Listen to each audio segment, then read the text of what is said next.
Thank you very much for having me here today. It's a great honor and a pleasure to join you again. I think this is my third time, and it gets better and better. We have more to do, but we also have more to show. And you will see advances that we have made over the last several years in my talk.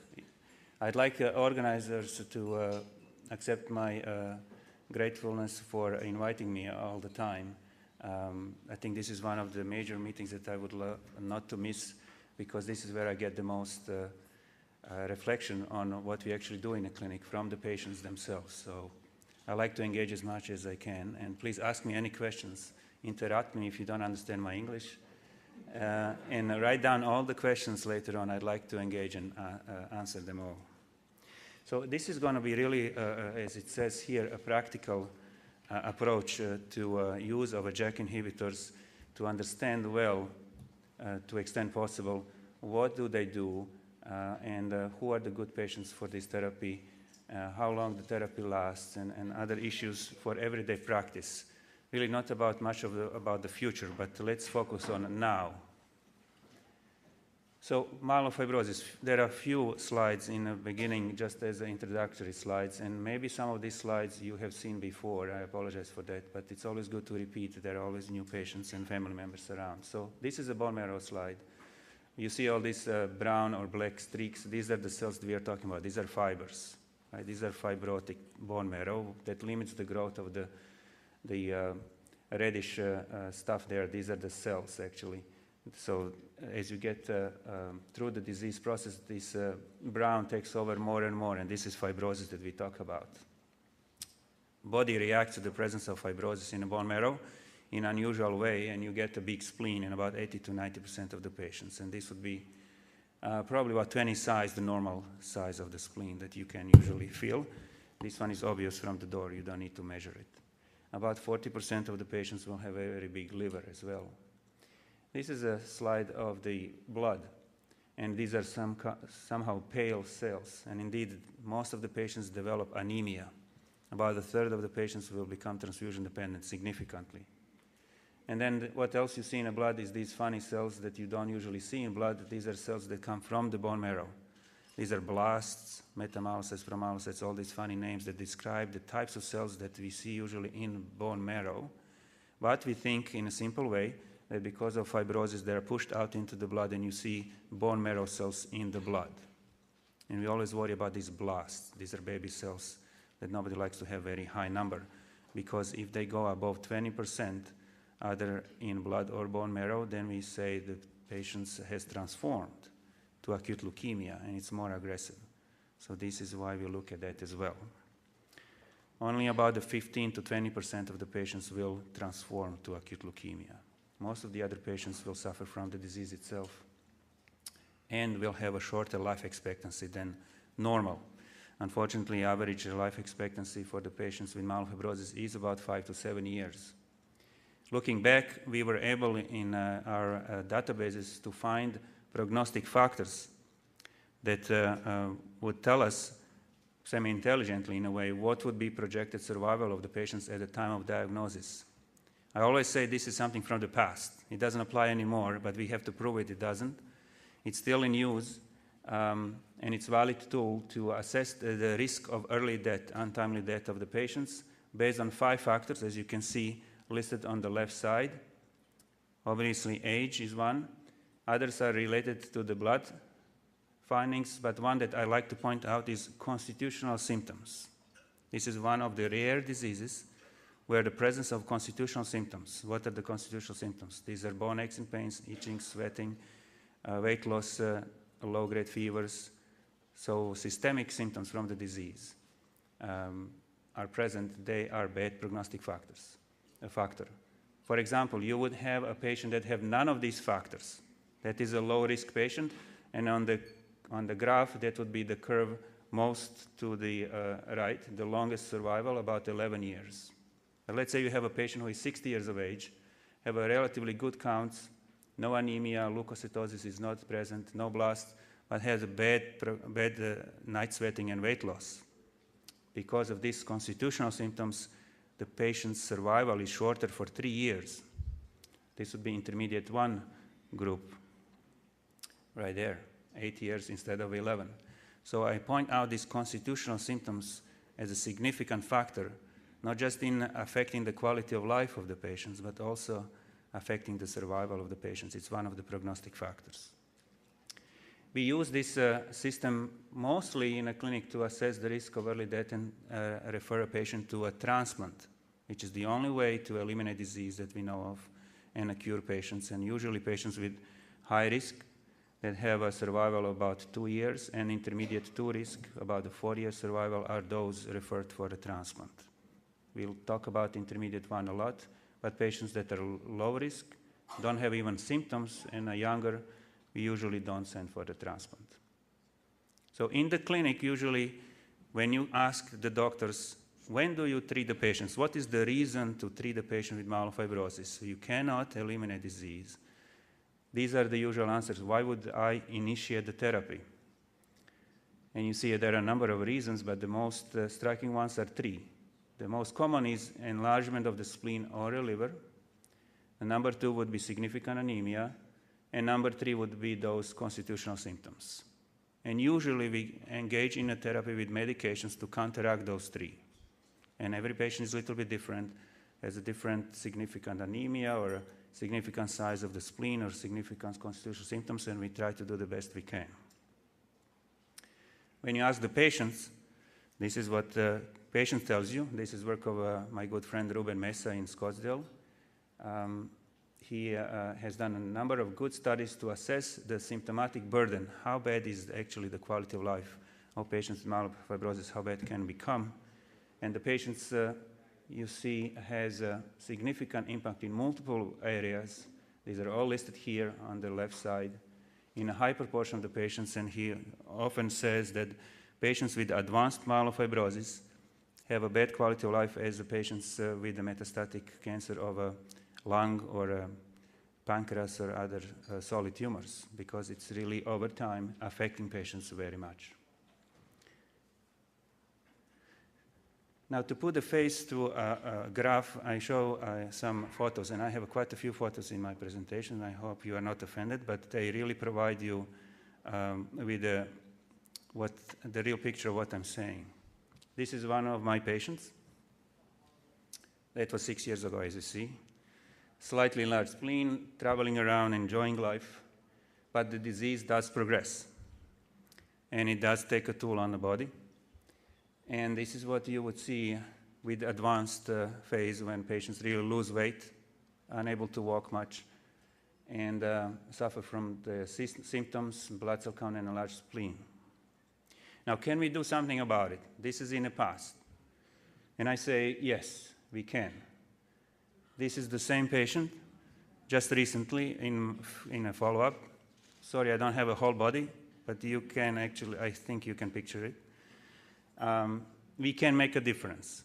Not for everybody, but for a good number of the patients, there is a medication, and these are JAK inhibitors that do make a difference overall for the patient's outcome. So let's look at that in a little bit more detail, understand what exactly happens. Now, we learn in the morning session, and this is only one slide, to highlight again what the problem is with the myeloproliferative diseases. We have this system where the JAK enzymes are associated with the different receptors that protrude through the cell membrane, and where these cytokines or growth factor attach. In some cases, there is a mutation in these JAKs. This is JAK2 mutation. And we heard about many other mutations that we know of now present in myeloproliferative diseases. And we have this JAK-STAT pathway is hyperactive and making cells behave abnormally. They are malignant cells. They grow without control. So the hyperactivity of a JAK-STAT pathway here, appears to be a common problem in all patients with myelofibrosis or myeloproliferative neoplasms, regardless whether they have a JAK2 mutation or any of the other mutations. So when you have an inhibitor of the JAK2, then you would inhibit the JAK-STAT pathway. These inhibitors that we have in a clinic, and there were 10 so far tested in clinical studies, They are not selective for patients that have a JAK2 mutation. They are just inhibitors of the JAK2. So everybody can benefit. They would not eliminate disease. They would control this hyperactivity of the JAK-STAT pathway. And you would have an expected side effect at certain dose because they would affect the normal function of the JAK2. And normal function of the JAK2 is in our bone marrow to make some blood, red blood cells and platelets. So expected side effect as you push the dose up in a patient would be that at some point there will be significant anemia and thrombocytopenia, low red blood cells and low platelets, because they are not specific for a mutated one. They do affect the normal JAK2. And this is a summary of what we would expect in a clinic from implementation of the JAK inhibitors in the patients. And pretty much this is what we see. I showed this 2 years ago, and it is always good to show. This is a spleen that we talked about. This is a patient who is losing weight. These are the type of patients that I see commonly in my clinic, about 3 new patients every week. And it's not a nice picture, but we do make a difference.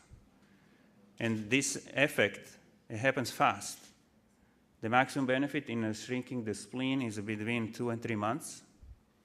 And patients along the way improve their ability to walk, gain weight, and you see the ribs are not seen anymore. And these constitutional symptoms improve as well.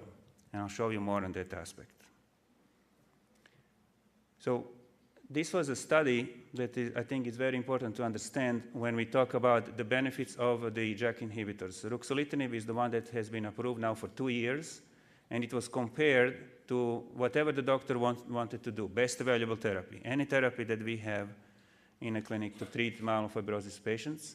And there were 136 patients with ruxolitinib, 63 patients on best available therapy, 6 months randomized study. Each vertical line here, if you can see them, is one patient's response in spleen. Spleen size was normalized to 0, so everything going down is improvement, or a smaller spleen. Going up, it's growth of the spleen over a 6-month period. So to ruxolitinib, the refractory patients are hardly any. About 3% of the patients on ruxolitinib would not have any benefit at all. So the chance of having improvement is quite high. But the question is, what does it mean for the patients to have perhaps 20% reduction in the volume of the spleen, or 40 or 60? This was all done by MRI testing to see the volume of the spleen rather than just palpation. And we found later and published the papers on this that as little as 10% spleen reduction is good enough for the patients to feel much better and enjoy the benefit of the drug. It's not 50% or 40% or 80%. It is as little as 10% or more. So we have a very good chance to improve patients' spleen and symptoms in a large number of patients. Now, how about the symptoms? Of course, you can ask the patients how you feel, or you can deduct from your discussion how the patient fares, but there are tools that are developed, and Dr. Ruben Mesa has developed some of those, patient-specific questionnaires that are given to patients to answer. So this is comparison of ruxolitinib and best available therapy in different colors, improvement to the right, worsening to the left, and this is a selection of some problems that are seen in patients with myelofibrosis at advanced stage. You see that majority of the things with ruxolitinib get better, but not so with the best available therapy. So combination of the two benefits, improvement in big organs and improvement in the systemic symptoms, is the benefit of the JAK inhibitors. Two go hand to hand. And of course, because most patients have both present, that is very effective then. Patients walk more.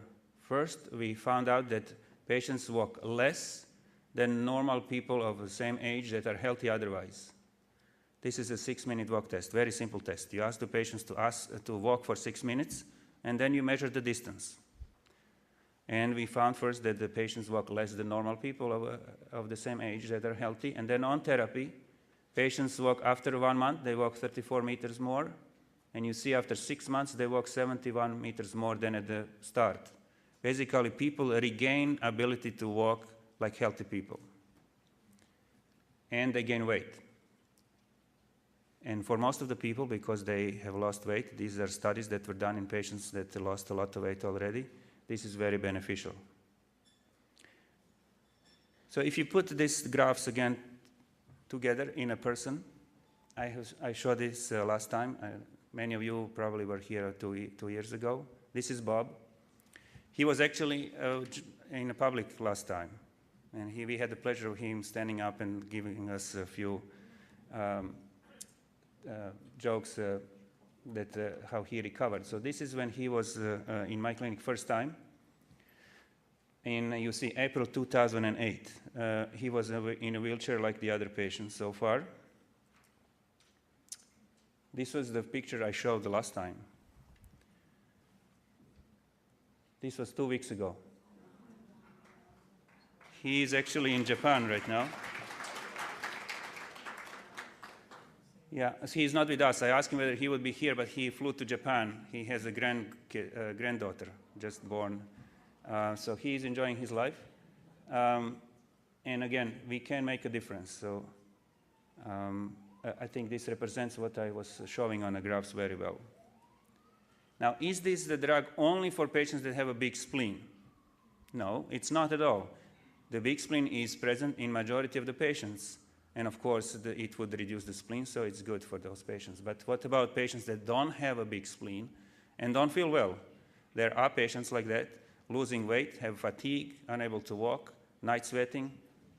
We have only one paper published so far in only 6 patients with the experience with JAK inhibitor in this situation, but it does work. It is not tied to a spleen by any means. We treated patients without a big spleen. We treated patients that have only big liver because spleen was already taken out, and it does shrink the liver as well. So it's systemic therapy that controls the growth of the cells, decreases the big organs, and affects the symptoms as anti-inflammatory medication. It's 2 benefits together. Anti-proliferative, eliminating or stopping the growth, and anti-inflammatory, improving the symptoms. What is the problem with this drug? Well, it lowers the blood cell count in some patients because it does inhibit normal JAK2. So anemia and low platelets can happen in patients.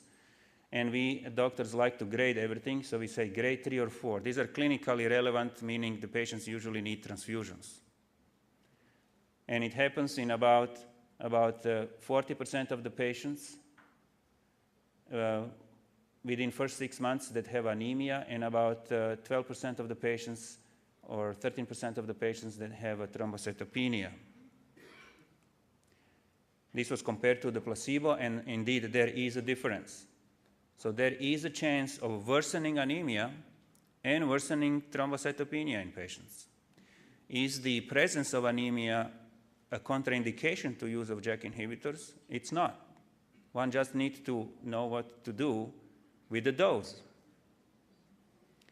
So this is what happens on the therapy. This was the study where compared ruxolitinib to placebo, and this is the red blood cell count, hemoglobin. This is on placebo. Of course, it's not going to change.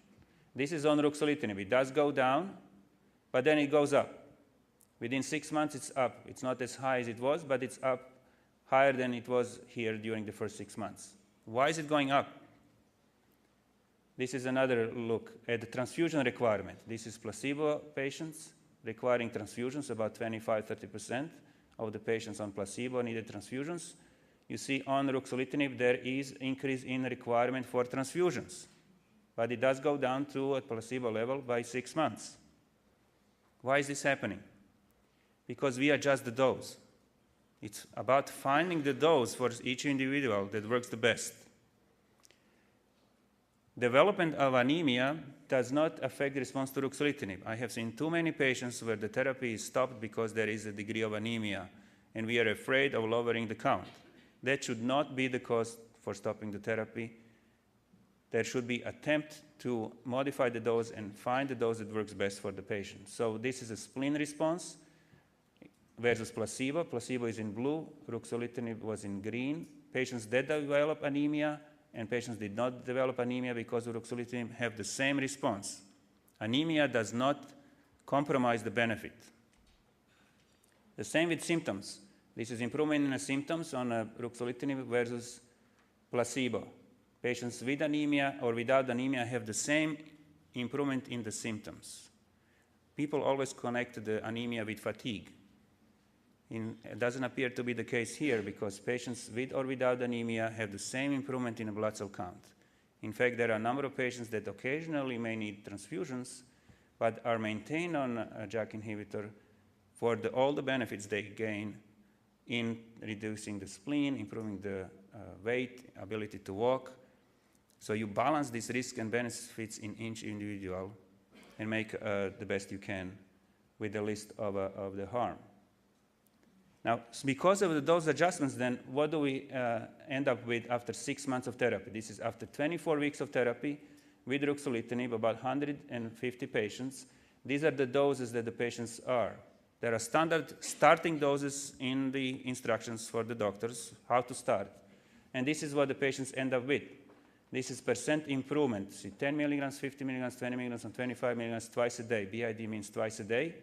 Similar improvements in the spleen. Excellent improvement in the symptoms starting with 10 twice a day or higher. After 48 weeks of therapy, 10 milligrams twice a day or higher appears the same in spleen reduction. So as a good maintenance dose, and I tell this my colleagues in everyday practice, that 10 milligrams twice a day or higher is excellent maintenance dose for the patients. You play with the dose at the beginning, adjusting as necessary, but 10 milligrams twice a day or higher is good dose, long term. What about the patients that are anemic or become anemic? Well, in the past, we always combined things together. There was no drug that would do all things at the same time. So why not combine things together? If you have a drug that improves the spleen and symptoms and patient is anemic, why not add a medication that would improve anemia potentially? So we do this by adding, at least in my clinic, I like danazol. This is like testosterone-like medication, and there are other possibilities. Or if we are worried about suppressing the blood cell count too much, you can start with a lower dose than what is recommended. You start with lower and go higher. Every month you increase the dose a little bit to avoid any significant anemia.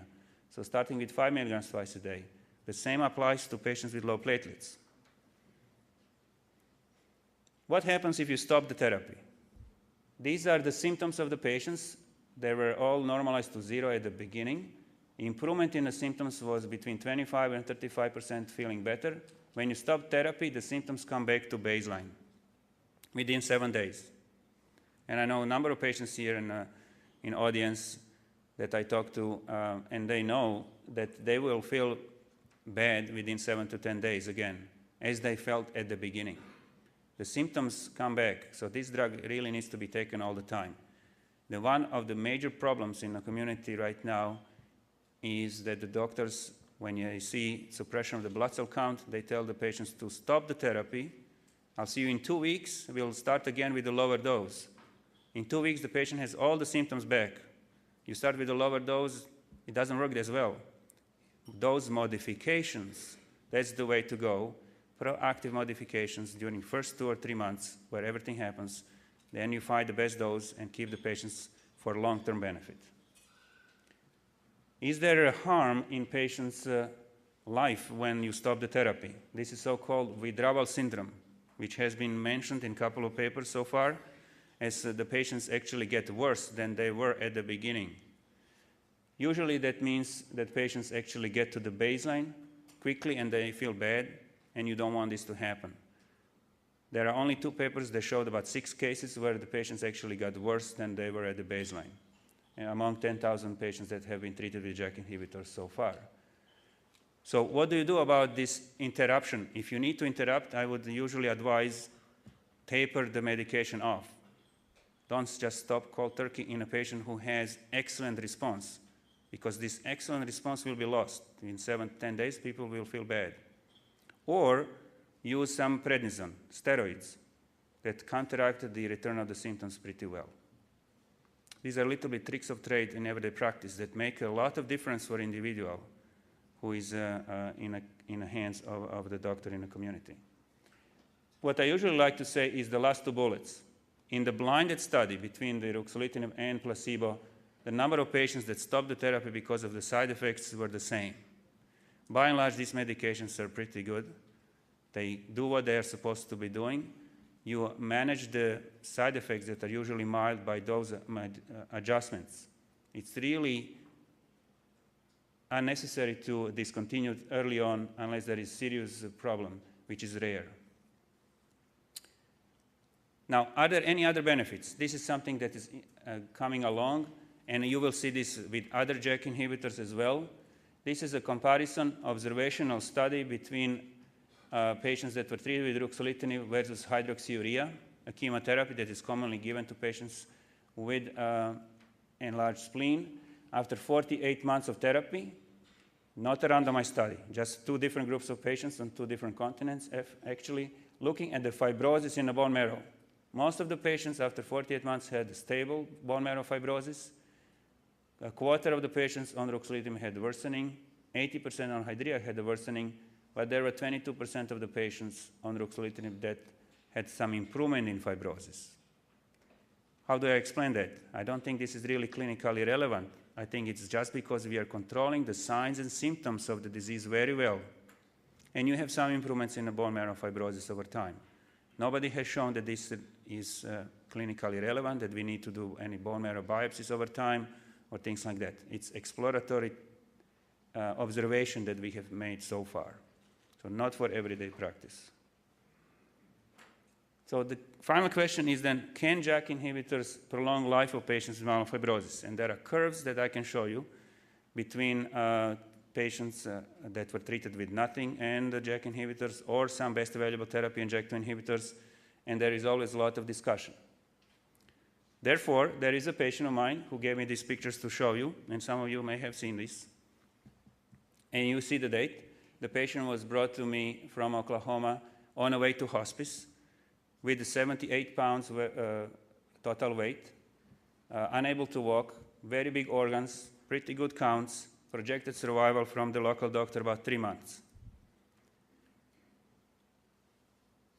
She was hospitalized. Of course, we couldn't do anything in outpatient setting. Patient was completely debilitated. These are her extremities, as you can see. These are the ulcers from the hydroxyurea therapy.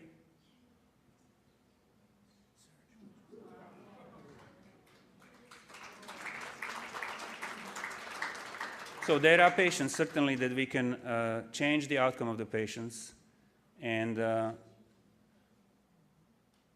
if you ask me whether we have a potential here to control the disease, signs and symptoms that would ultimately lead to a prolongation of life, yes. We don't need absolutely to eliminate disease to have a life extension. If you control it very well, for a good group of patients, there is a potential to improve the life expectancy. So in summary, the JAK inhibitors are not selective for the JAK mutation. You can actually treat patients with or without mutation. Lowering of blood cell count is not the cause for stopping therapy. Those adjustments without any interruption is the best way to manage the patients. Who are the candidates for therapy? Those that are symptomatic, either systemic symptoms or systemic splenomegaly. Would I treat the patient who has no symptoms? No. Would I treat the patient who is only anemic and doesn't have symptoms related to the disease otherwise or big spleen? No. But if the patient is suffering from symptomatic splenomegaly, systemic symptoms, that would be the candidate. Even if he has anemia, I would not really hesitate to treat those two things that are present and affect the patient. Finally, I do think that there is a possibility of prolongation of life in patients with advanced disease for sure. Where are we going? There are other JAK inhibitors that are in a pipeline. In orange, for those aficionados who like to know the details, these are the ones that are top of the line. The last one is already approved for myelofibrosis, right now in approval process for PV. But the momelotinib, pacritinib, and fedratinib, and you need to learn these names very fast. They are in phase 3 ongoing studies, as you can see. One for fedratinib was already completed, so we may have more choices than one, which is very good. Not every patient is the same, not every drug is the same. In fact, what I think will really influence how they are used and who is given one of those, if they all get to the market, who knows, is the toxicity profile. They are a little bit different. These are all mild mild toxicities, but there are some differences among them.